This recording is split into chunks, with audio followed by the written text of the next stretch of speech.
The rain hammered against the windows of our quaint Victorian house in Portland, Oregon, mirroring the storm brewing inside me. Alistair, a 44-year-old architect, had always prided myself on my meticulous nature, my ability to see the underlying structure in everything. But I was blind to the crumbling foundation of my own marriage. My wife, Bronwyn, a vibrant and successful marketing executive, had always been the life of the party. Her laughter filled our home, her energy infectious. We had been together for 15 years, a seemingly perfect match, or so I thought. It started subtly, almost imperceptibly. Bronwyn began working later, attending more conferences, and her once warm touch became distant, almost clinical. I chalked it up to the pressures of her demanding job, the stress of climbing the corporate ladder. I, ever the supportive husband, tried to ease her burden, taking on more household chores, planning romantic dinners and showering her with affection. But my efforts seemed to fall flat, met with a perfunctory smile or a distracted thank you. The first real crack appeared a few months ago. I found a receipt for an expensive hotel, the Benson, downtown. Bronwyn claimed it was for a client meeting, but the date coincided with a night she said she was working late at the office. I pushed the doubt down, telling myself I was being paranoid, that I trusted her implicitly. But the seed of suspicion had been planted, and it began to sprout, its tendrils wrapping around my heart. Then came the phone calls. Whispered conversations in the hallway, hushed tones that ceased abruptly when I entered the room. Bronwyn became fiercely protective of her phone, always keeping it face down, never leaving it unattended.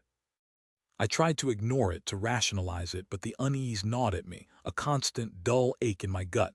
One evening, while Bronwyn was at a conference in Seattle, I decided to surprise her with flowers. I knew the hotel she was staying at, the Paramount, and thought it would be a sweet gesture. I called the front desk to ask for her room number, but they couldn't find her reservation under her name. My heart lurched. I double-checked the dates, the hotel name, everything. It was all correct. She wasn't there. The drive back to Portland was a blur. The rain intensified, blurring the city lights into streaks of color. My mind raced, trying to make sense of it all.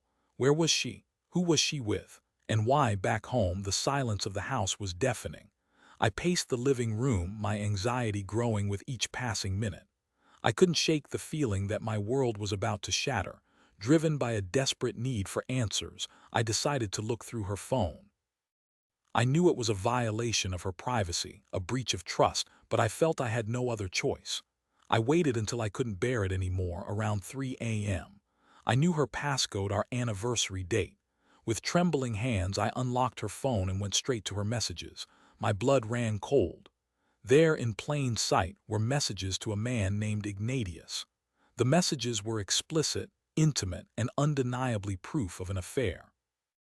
My breath hitched in my throat as I scrolled through the thread, each message a dagger twisting in my heart. They talked about their secret rendezvous, their passionate encounters, their plans for a future together. My world crumbled around me. I sank to the floor, the phone slipping from my grasp. The room spun, the walls closing in on me. I felt a surge of anger, betrayal, and a profound sense of loss. 15 years. 15 years of love, commitment, and trust, all reduced to ashes by her deceit. I spent the rest of the night in a daze, replaying the messages in my head, trying to reconcile the woman I thought I knew with the woman who had betrayed me so cruelly.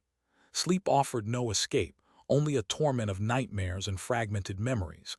The next morning, Bronwyn returned, seemingly oblivious to the turmoil raging inside me. She breezed in, full of energy, and greeted me with a kiss. I recoiled, the touch of her lips now repulsive. "How was the conference?" I asked, my voice tight. "Oh, it was great," she replied, her eyes sparkling. "Lots of networking, lots of new ideas." I stared at her, my heart pounding in my chest. "Really? Because I called your hotel and they said you weren't there." Her face paled. "What are you talking about? Don't play dumb, Bronwyn," I said, my voice rising. "I know about Ignatius. I read your messages." Her facade crumbled. Tears welled up in her eyes, but I felt no sympathy, only a cold, hard anger. "Alistair," she stammered. "Save it," I interrupted. "I don't want to hear your excuses. I don't want to hear your lies. It's over." She began to cry, pleading for forgiveness, begging me to understand. But her words were empty, hollow, meaningless. The trust was gone, shattered beyond repair. How could you do this to me? I asked, my voice trembling with pain. I don't know, she sobbed. I felt like I was missing something. I felt like we were growing apart. So you decided to find it in another man's arms. I retorted, my voice dripping with sarcasm. That's your solution. To betray everything we've built together. She had no answer, only more tears. I turned away, unable to bear the sight of her. Get out, I said, my voice barely a whisper. Just get out. She left, her sobs echoing in the empty house. I stood there alone, surrounded by the wreckage of my marriage. The rain continued to fall, washing away the remnants of a life that was no more. The days that followed were a blur of legal proceedings, emotional turmoil, and sleepless nights. I filed for divorce, determined to sever all ties with Bronwyn. I couldn't bear to see her, to speak to her, to even think about her. My friends rallied around me, offering support and comfort. But their words of encouragement felt hollow, their attempts to cheer me up futile. I was adrift in a sea of grief, lost and alone. As the divorce proceedings dragged on, I learned more about Bronwyn's affair with Ignatius. He was a younger colleague, a smooth-talking charmer who had swept her off her feet. They had been seeing each other for months, their affair a carefully constructed web of lies and deceit. I was consumed by anger and resentment. I wanted to confront Ignatius, to make him pay for what he had done. But I knew that wouldn't solve anything. It wouldn't bring back my marriage. It wouldn't heal my broken heart. Instead, I decided to focus on myself, on rebuilding my life. I threw myself into my work, pouring my energy into designing new buildings, creating beautiful spaces. I started exercising, running along the Willamette River, pushing myself to my physical limits. I reconnected with old friends, spending time with people who loved and supported me. Slowly, gradually, I began to heal. The pain didn't disappear entirely, but it became less sharp, less all-consuming. I started to see a future for myself, a future without Bronwyn. One evening, a few months after the divorce was finalized, I received a phone call from an unknown number. I hesitated before answering, a sense of foreboding washing over me. "Hello," I said cautiously. "Alistair, it's Bronwyn." Her voice was weak, barely audible. "What do you want?" I asked, my voice cold. I need your help," she said, her voice trembling. "Help after what you did to me," I scoffed. "I don't owe you anything." "Ignatius, he left me," she sobbed. "He said he never really loved me, that I was just a distraction." A wave of satisfaction washed over me. Karma, it seemed, had finally caught up with her. "I'm sorry, Bronwyn," I said, my voice devoid of emotion. "But I can't help you. You made your choices, and now you have to live with the consequences." I hung up the phone, a sense of closure washing over me. I didn't feel vindicated or happy or even relieved. I just felt empty. I never spoke to Bronwyn again. I heard through mutual friends that she had moved to another city, trying to start over. I didn't care. I had moved on too. Years passed. I continued to work, to travel, to live my life. I even started dating again, cautiously, tentatively. I learned to trust again, to love again, but I never forgot the pain of Bronwyn's betrayal. One day, I was walking through downtown Portland when I saw her. She was sitting on a bench, looking thin and tired. Her clothes were worn, her hair unkempt. She looked like a shadow of the woman I once knew. I hesitated, unsure of what to do. Part of me wanted to walk away, to pretend I hadn't seen her.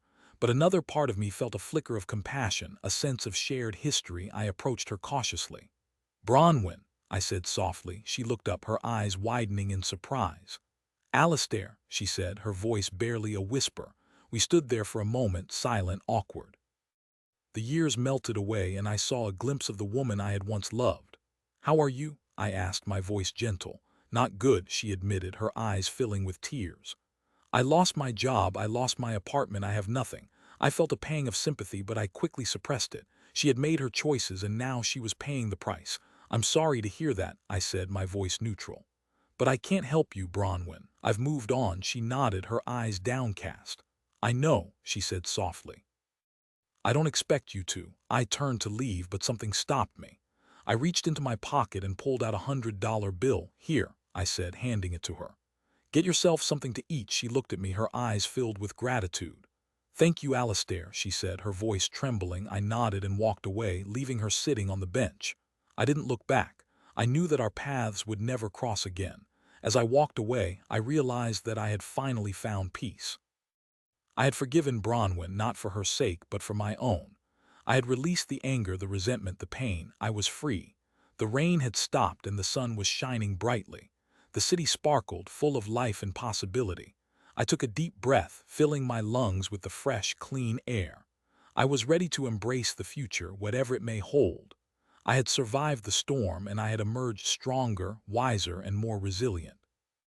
The betrayal had left its scars, but it had also taught me valuable lessons about love, loss, and the importance of forgiveness. I will never forget the pain, but I will also never let it define me. I am Alistair and I am a survivor.